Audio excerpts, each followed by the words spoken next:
અને પોલીસને કહેવા આવ્યો છું, તમારું કામ છે લોકોના જાનમાલની રક્ષા કરવાનું, લોકોને રક્ષણ આપવાનું.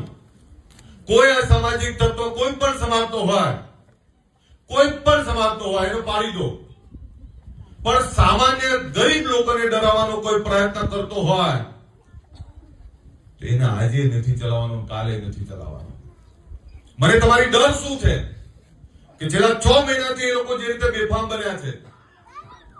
કાલે કોઈ દીકરો કંપનીમાંથી પાછો આવતો હોય, રસ્તો તૂટેલો છે, મેં જોયો છે, અને ત્યાં બાઈક આમથી આમ કાઉ માર્યું હોય, અને એ સામાન્ય બાબતમાં ચાલનો કેમ કર્યો છે, એ ચાલનો કેમ કર્યો છે એ બાબતમાં એને મારે અને એને પછી છોડાવવા જાય એટલે એના પર કેસ થાય, પેલા પર કેસ થાય.